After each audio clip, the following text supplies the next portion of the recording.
using, for example, hash, type, signatures, and tags as well. Okay, so basically, if you go here and you just type, for example, let's say tag, in this example tag, in PDF, or you can use in those tags here or those kind of strings. It's just keyword and search term, as you can see here. And we have a bunch of malwares here, and you need to be attention this thing is specific because this is a real malware, okay, guys? So you can manipulate that, but trying to do that for a study perspective or purpose, but of course in the controlled environment, using never in the host machine. You should use it, for example, like me here in the virtual machine in the controlled environment without access in the network and other things like this. Okay, so let me just go into the chat here. It is identifying the values using the signature on hash, right? They are using the hash and this example. And this example here, I just copy and pasted the ID, as you can see here. This MD5, if not wrong. Yes, no, this is SHA-1, and I put in here. They just bring me the information. I just copy and paste here, and they found based on this hash specifically. Okay, just answer the question. Other people from Bangladesh, frankly from United States. Cool, amazing. Welcome, guy. Welcome, sir. Cool. So just going back here in this dynamic analysis, this is the proper way to put in and to see the whole movement about that. Okay, nice. So when you talk about threat actors, so that is interesting. When you talk about a group of criminals, attackers, so they are using a lot of PDF because, like, sometimes we have a solution we have in our companies or even when we are learning about cyber, we know that you need to, let's say, install antivirus. And usually when your antivirus, they will looking for example, executable file, let's say some PE, or you will see, for example, malware, no malware name, but whatever, let's say invoice.exe. So this is a kind of extension very similar to using for malwares, but you probably will be detected by your antivirus or your solution. But because of that, the attacker are using many times the PDF, because, for example, in the companies, in the financial teams or the marketing teams or the HR teams, every single day they open PDFs. So that is an interesting strategy used by the attackers because they can embed malicious things inside of this PDF in this, for example, real world scenario. So, for example, an HR manager receiving a PDF resume from a no applicant, because this is the normal day. They receive many resumes, right? They need to open that. So the file looks legitimate because they have a picture, they have a proper, let's say, information there. Like, I think I have a one here. Let me just check if I have a proper malicious here. Let me go to, just to show you guys, there's a malware and the PDF, and I think it's new. Let me just open folder here. Let me see. Okay, here. Let's look like legitimate if you open here. Okay, it not looks like because it's a malware name here. But anyway, but if you see here, the structure is quite similar. I analyze this malware here, but I just put in the image above this malware. As you can see here, I put in the name. I'm just creating this image using, for example, Canva or whatever, and I put in malware in the name, and let's see. And if you see it's not real contact here, not real information, but like it's very similar how the attacker using this to creating proper attacks. Okay, and that's the interesting thing. So as I said, in this specific example, so even if the layout shows very professional, but the moment that let's suppose is a woman, so she's open in Adobe Reader, will be inside of the PDF, the obfuscated JavaScript. They will be executing silently in the background something, which is they will running in behind the scenes something silently, allocating in memory, injecting shellcode, and establish connection with the CNC, another acronym, which means Command and Control Server, which is the server responsible for the attacker performing or executed this specific attack. Okay. And they will be receiving this callback, establishing the connection is the callback, okay? So one side you have the victim machine, and the other The other side, you have the victim machine. So we call C and C, we can call command and control, or you can call C2, as I saw in the chat here, exactly.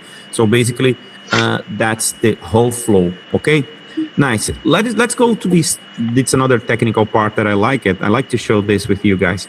So usually when you are doing a kind of identification step, you just type in file, as I'm doing to you guys right now several times. So as I said, we can see here ASCII text file. If I just type Kate here to read the content, when I did that, I'm just putting just text here. Take a look. This is just simple code here. It's, of course, it's not a, this is specifically tech.text. It's not malicious. Okay, I'm just clarifying to you. It's just a simple file, in this case, text file. But if you are familiar with that, we have a print here, which means something. So if you're not familiar with that, I'm just using Python here, and I will type here text doc, no, Tech Academy. Let me just go back here, tech doc text. When I did that, it happens. So basically, it's a Python script code. This is very simple, ridiculous. Basically, okay. Basically, when you think about in the high-level technical, it's not exactly. It's just an example about this specifically file. But take a look what happened if I change something here in the file. So just putting enter here. Take a look what happened if I put in 3 double quotes. I'm just putting 3 double quotes here. You see? I will just click here and save. And I save the document. I'm just confirm the information that I put in here. As you know, the 3 double quotes, is that correct? Cool. So if I type file, the same, take a look what happened. It's no more like ASCII text file. Now they changed for text executable and Python script. So now it makes more sense for us, right? When I type here now Python, take a look what happened right now. So the question is, it works or not works if I type here enter? What do you think, guys? In the chat, putting yes or no if you think it will be, if works or not works. What do you think? Thoughts? Guys, put your thoughts on the comment. And if you want, okay, yes or good, yes or no. Yeah, makes sense. I think it's gonna.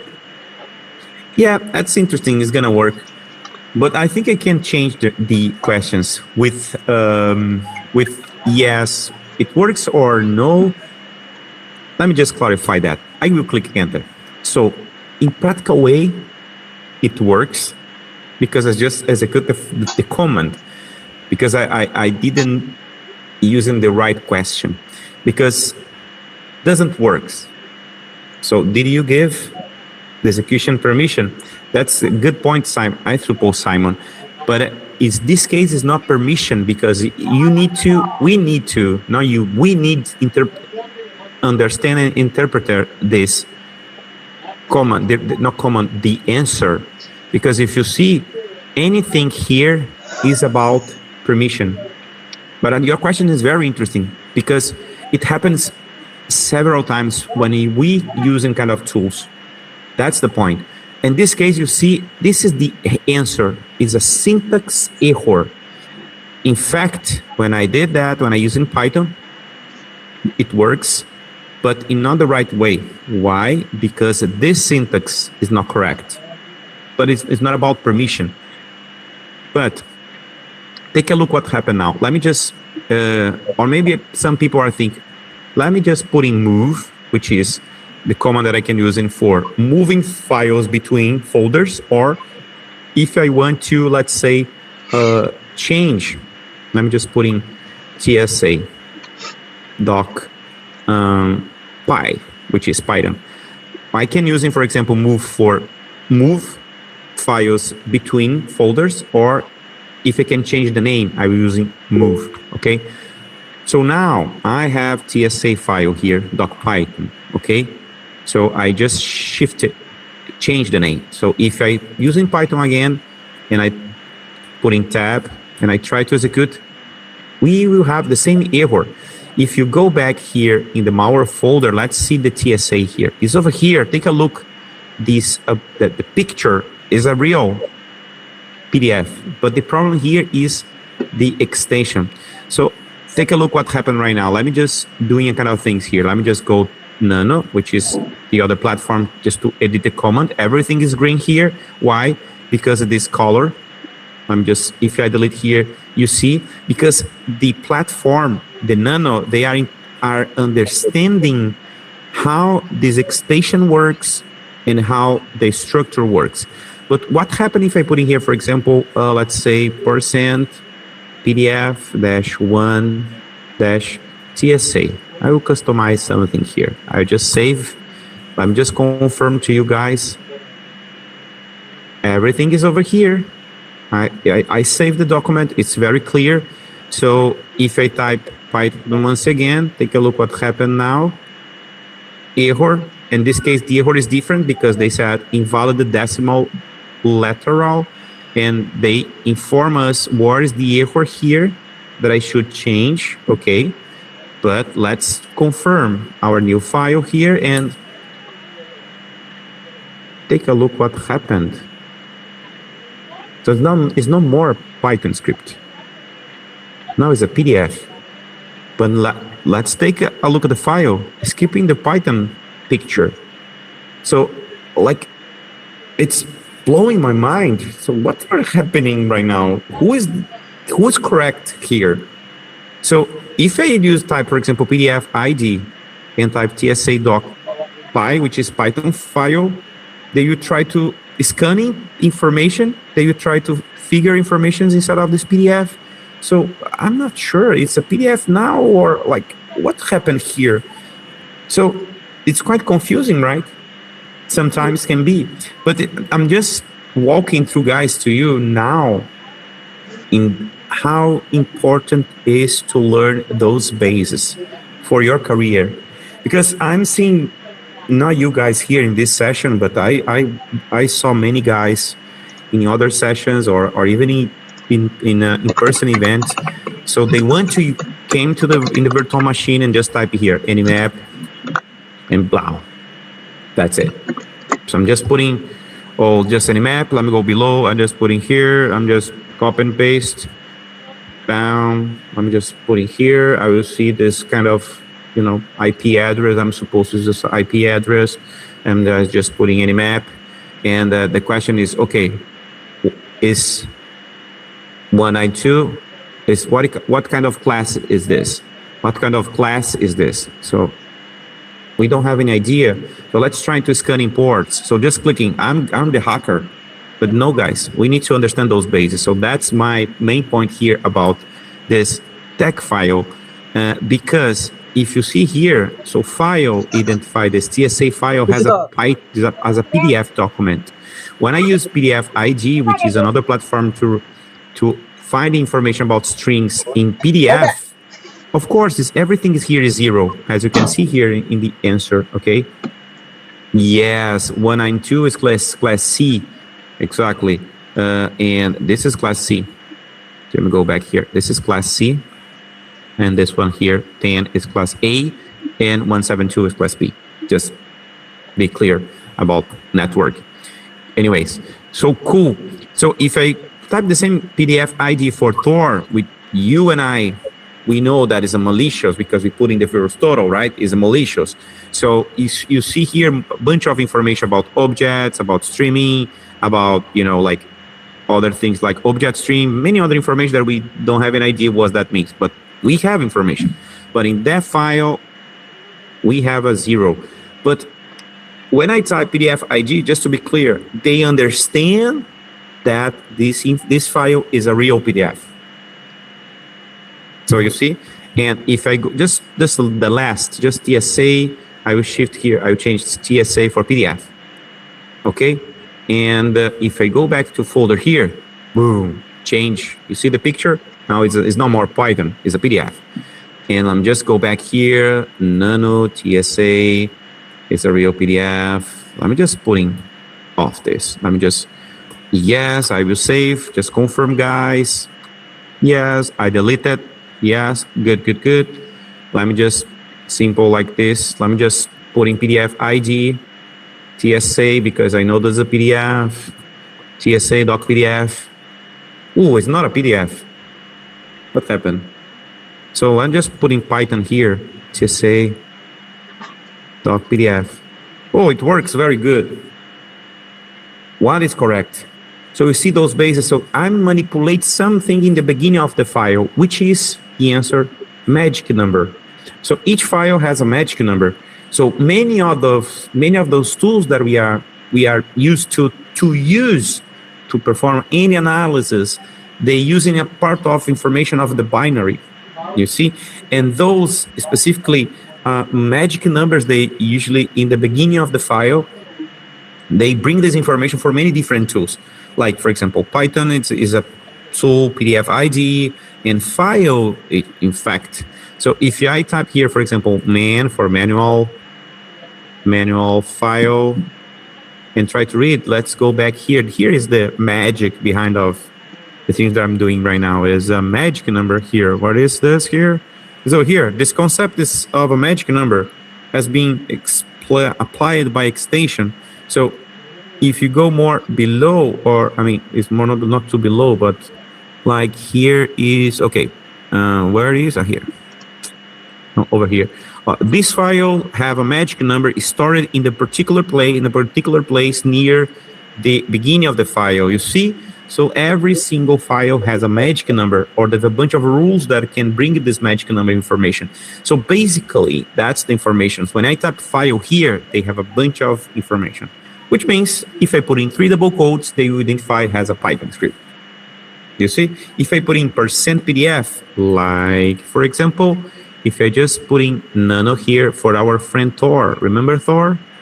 I'm just putting pipe, which is this sino less. They will starting for, not here, sorry. It's not pipe less. Let me just abort here. 1 second, wait for data. It's a too big file. I'm just see here. Okay. I'm just opening another one. And just go back here. It's much better. Let me go. This is CD Mauer. Our friend Thor. Let me go to this PDF ID. PDF ID Thor. If you see in the beginning of the file, you can see this %PDF. Remember that I put in the beginning of the file %PDF, and I put 1.tsa, because that information until here is one of the information how the PDF is identified as this is a portion responsible for talking with the other tools that is a real PDF.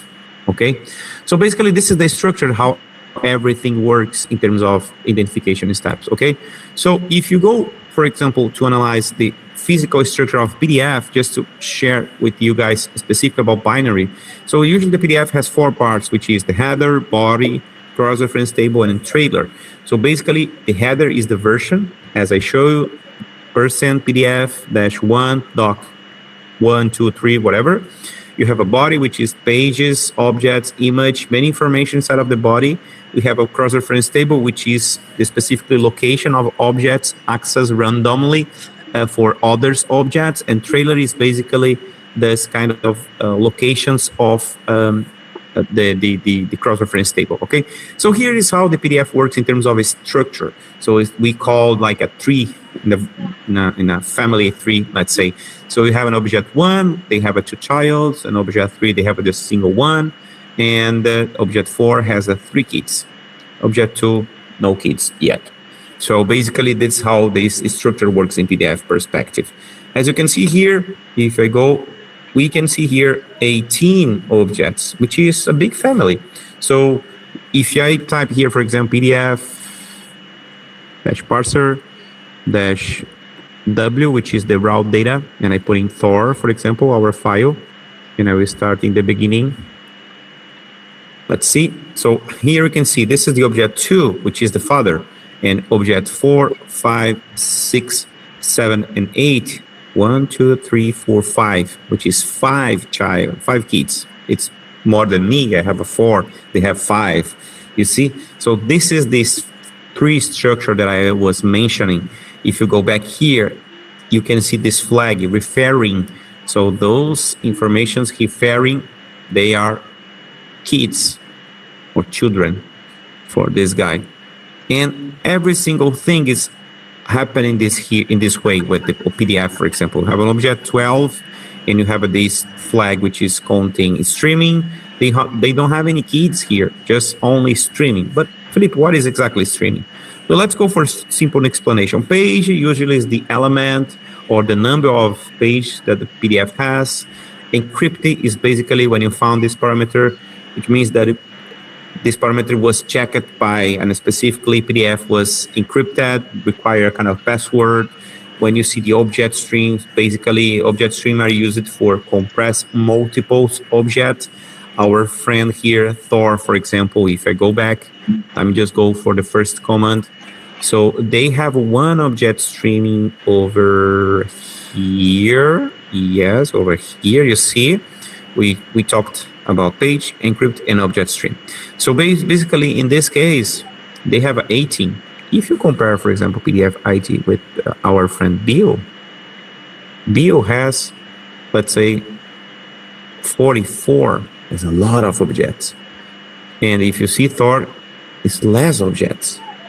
You know, it's like for the research perspective, it's better to go for the Thor because it's less than Bill, right?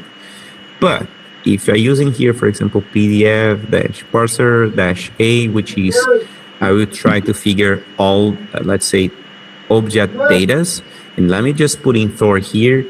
Remember, we have 18 objects in Thor, right? 18 objects. When I type enter here, take a look what happened now. So we have, let me go here. What happened here? Stop sitting. If you go back here, take a look what happened. They have 18 objects, right? As I said. So they should go object 1, 2, 3, 4 until 18. But take a look what happened here. Object indirect in this stream. Object 30, 32, 34. How it's possible if I just have 18? You see, something don't make sense here, you know? And that's the key. Why this happened? Because we have one object streaming here, which is basically the compressed multiples objects. So if you are good in math, basically, so can be more 17 objects compressed inside of that. So based on that, the attacker or the threat actors can add it, you know, malicious content in there. So that's the way that they can build in the threats, okay? And we have a JS and JavaScript, which is the elements were flagged as a write risk because, as you know, so remember the first case that I explained, the HR manager, they receive a resume. Imagine some JavaScripting running in the background. Is a write risk, okay? When you have the AA or open action, this is basically this directive was analyzed for any script or actions. They were set to execute automatically. Automatically, remember this word, automatically opening the PDF. So now remember, so when the HR manager receive the PDF, the resume, they just click to view the PDF. They will just open a PDF just to view it. Let's say if the guy is good or not good for that position. And when they open, something will running automatically behind the scene. So that's the key. And that's the interesting thing. So like, for example, if we go back to our friend Thor, let's see it, Thor. Let me go back, Thor here. And I'm just typing PDF ID Thor. Let's see, JS 0 and open actions. They have one open actions here, which is interesting, but we don't have any JavaScript here. No problem. If I go to PDF, let me go to another example. I have a bunch of other example. Let me just share with you this CVE ID, PDF ID, CV, which is resume. And if you see here, whoa, they have a 2 or 3 JavaScript. and we have an open action. So definitely, this is a kind of malware that we are talking about this in this conversation here. Cool. And when you have an acro form, for example, analyze for interactive elements inside of the form that can include scripts and actions embedded within the form, which is the other possibility to adding malicious things for the attacker perspective or emulation things, okay? And when you have a streaming page, basically is the session, or essentially is when you contain objects encoded and compressed to house resources like text, image, sometimes scripts that will be executed, or sometimes script in JavaScript, or even another programming language they like to use, okay? Cool. Let's talk about attacker perspective. So I have a bunch of other things that I could share with you guys, but I think it's the most important here that I would like to mention it with you is about MITRE ATT&CK. Not here, it's over here. MITRE ATT&CK. MITRE ATT&CK is very important to, as Nestor mentioned in the beginning of the session, this is a very interesting framework to learn about and to read, because in the end of the day, no, I don't want to. So basically, just to let you know, MITRE ATT&CK, probably if you are familiar with that, good for you. But some people is not familiar with that. Well, let's walk in through to putting every people on the same page, and that's interesting. So basically, MITRE ATT&CK is globally is a framework, okay? That you can see the adversary tactics and techniques based on the real world observation. So that's the important thing, because here is the way that you can map step by step used by the attacker. I'm just go forward here. So they divide, basically call them TTPs, which is techniques, tactics, and procedures.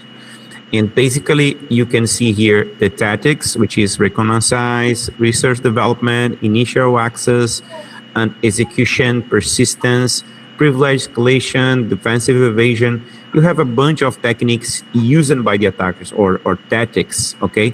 And of course, we have a bunch of techniques, which is basically essentially those here.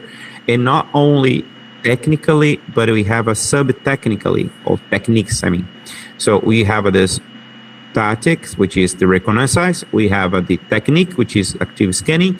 And you have a sub-technique, which is, for example, vulnerability scanning. So this is a very interesting thing about step-by-step how the attacker thinking in the way that I can build. It's a building the real world. So if you go here in tactics enterprise, you can see the big things about enterprise. You can see in terms of mobile and ICS, which is infrastructure. It's a very critical for many organizations and energies, the government, oil and gas, and other things like these. And because they have a proper protocol in the network communications, so they have a proper tactics and they have a proper techniques, as I said, and sub techniques. That is interesting. So everything you can see here, but other thing is super important is to see this kind of CTI here, and you can see the groups. And this is one way that you can try to simulate attacks or emulate attacks, because that's the things that you can learn about. Like, for example, I'm just trying to see here the APT groups. Like, for example, Akira, it's very known in the last few years.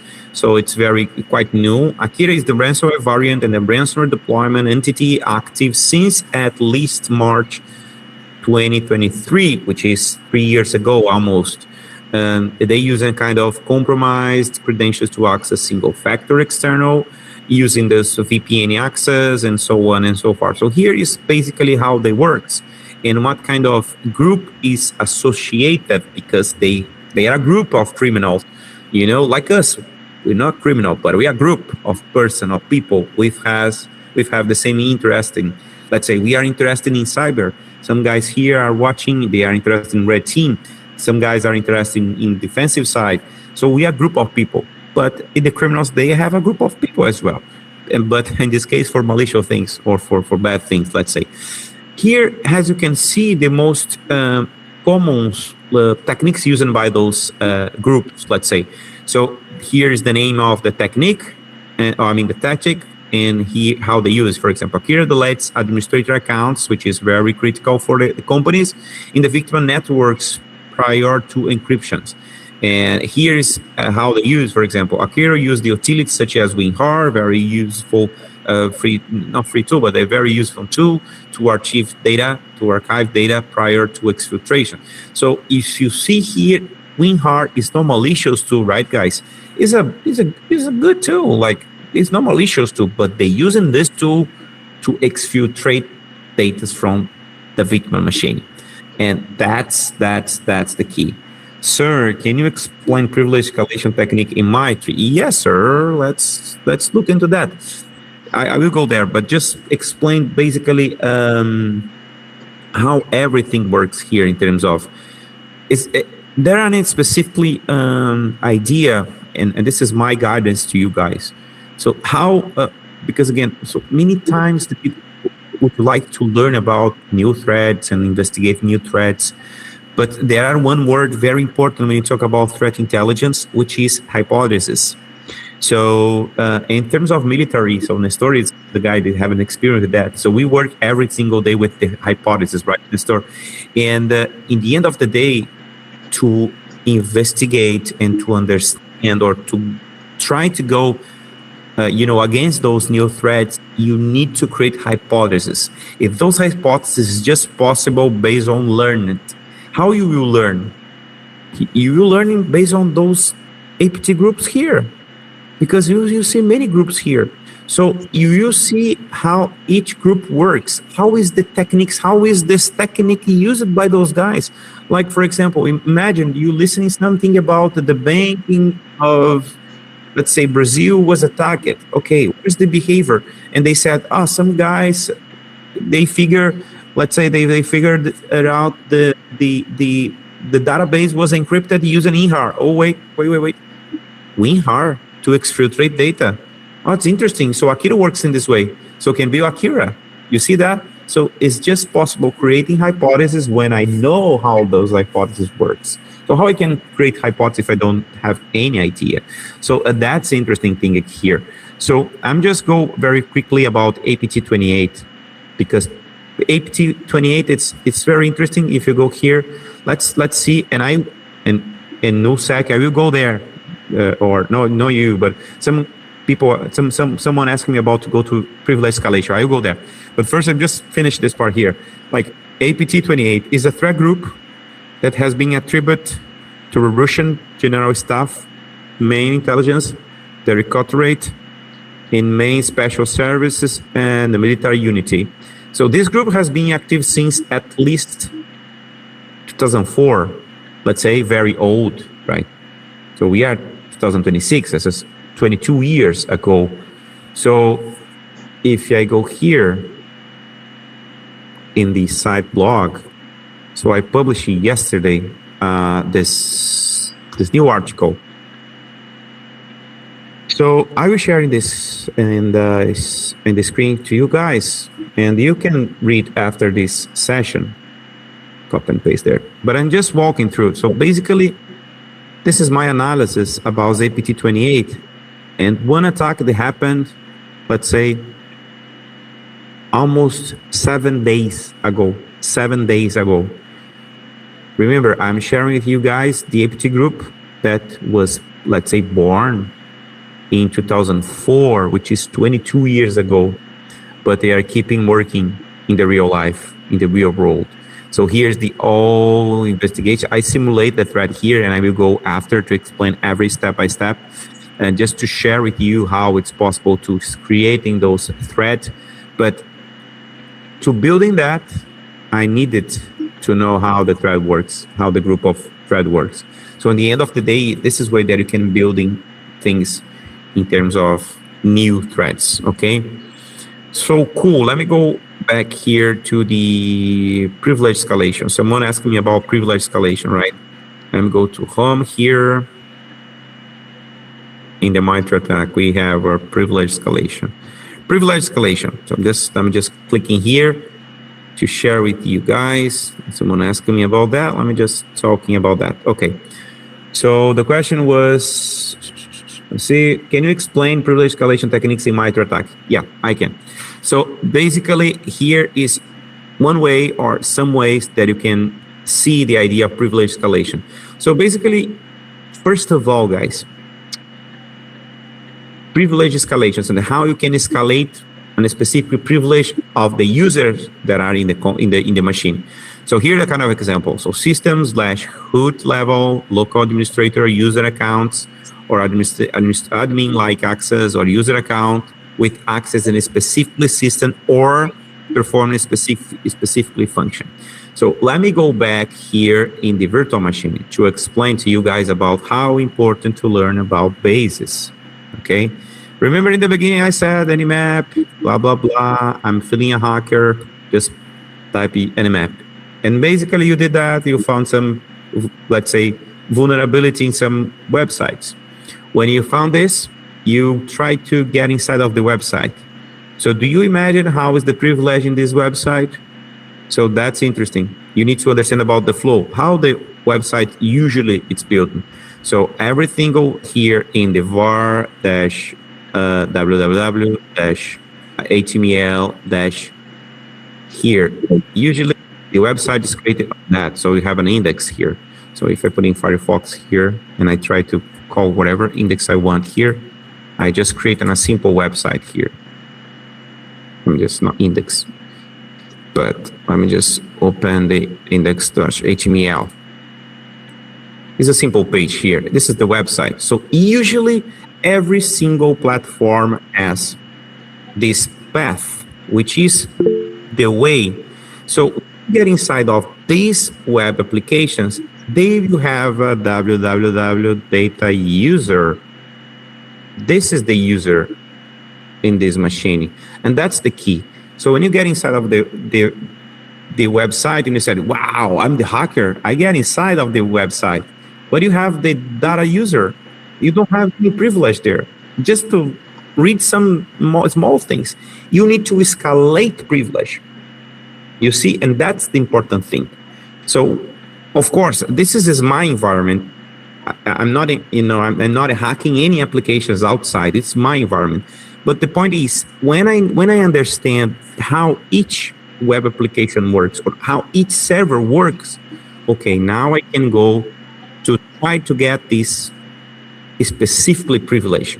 But in the concept is basically a technique that adversaries using to gain high-level permissions. So, for example, in my company or even in whatever company you work, you have a certain level of privilege, okay? So if your, let's say, password or credentials are exposed, so if the attacker has an access in this, specifically a password, then you get access in this level that you have, not the high privilege. But if you have the high privilege, then you have a high privilege. So basically, the privilege escalations is the way that you can escalate privilege using, for example, a kind of different techniques. As you can see here, there are a bunch of techniques. So you have the macro, abuse, elevate control. This is the kind of sub techniques. You have an access token manipulations, how they can manipulation tokens to access different permissions. For example, I can see, for example, imagine one situation. Let's say, just an example here. We have here browser, which is, I can put in, for example, ID percent. I mean, I can put in browser / or whatever. Let's say percent. It's not percent exactly, but let's say equal ID equal. I have another example here. I'm just putting a real example to you guys.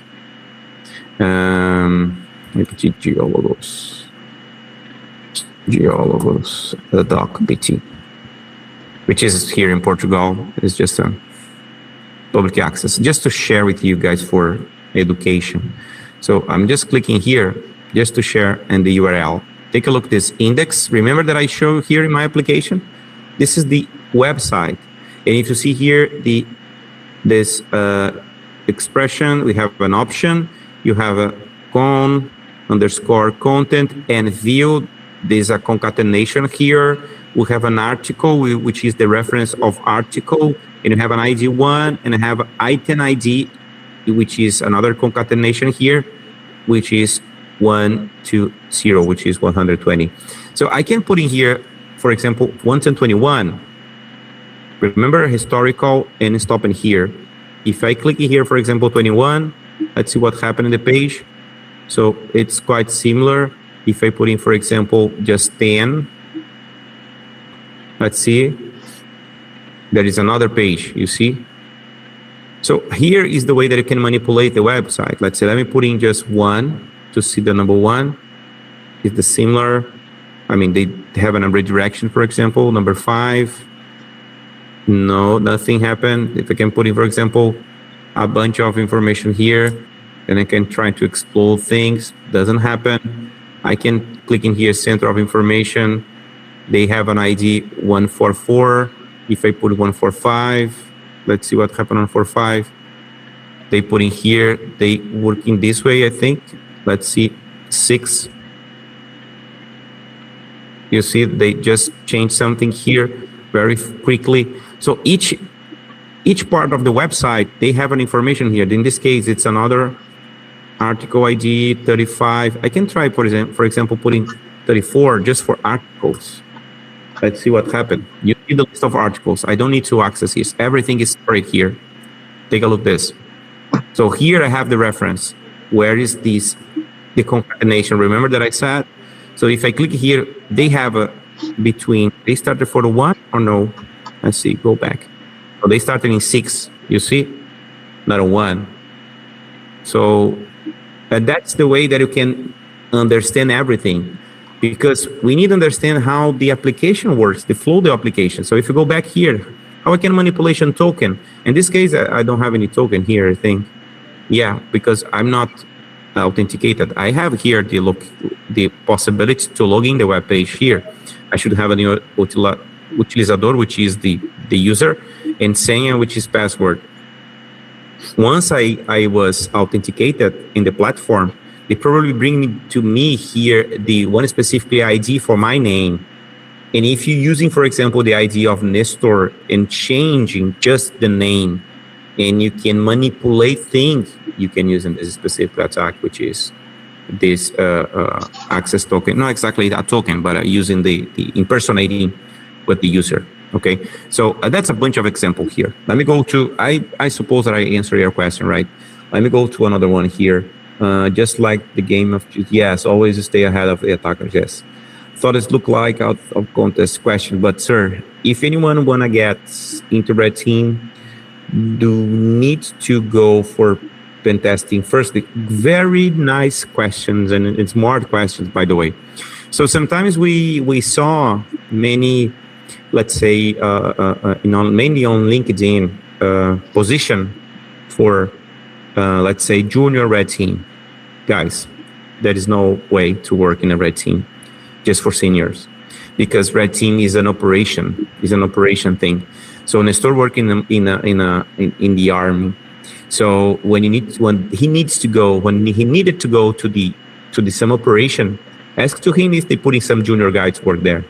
No, they need to have an experience in operation.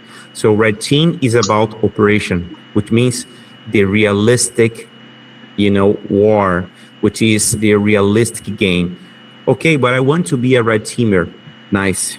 What I need to start? We need to start as a pen tester, and you need to improve your skills. You need to have an experience. But I work in my company, they call me red teamer. Okay, but if you are a junior guy, it's not red teamer. You're a pen tester, definitely. This is the big fighting, that we have. But you ask me, I answer yes. First step is pen testing. Whenever you are comfortable, I was curious to know that if an attacker, if an AI attacker moves from an internal machine to another using US SMB, which technique does this represent? Is this related to MITRE ATT&CK or something else? Very interesting. We can ask it to, let's say, the MITRE ATT&CK, because it's a simple technique. Remember your question, answer your proper question. Because think your question. attacker moves from internal machine to another. So think about your question. So I'm an attacker, I'm moving internally. So if I'm moving internally, what are happening here? I'm moving laterally because it's one machine to another machine. So basically this is the technique. Is SMB is just a protocol that we'll be using. It's just a way, okay, to communicate between one machine and another machine. It's basically, the answer is in your questions. It's lateral movement. It's a part important of the technique used by the attacker, okay? So it's basically, here is the tactics and here is the techniques, how they can use it for exploring things, and that's it. So a bunch of things here. There are two types of privilege escalations, vertical and horizontal. Yeah, can be, exactly, can be. Direct traversal, it's exactly, it's a technique. Just to explain to you guys what is exactly path traversal or directed traversal.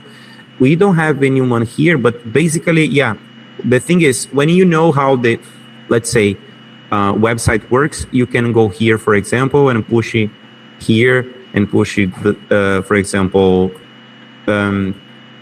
this two double quotes, or I mean double quotes, no, slash, and you can put it here, for example, let's say var, let's see,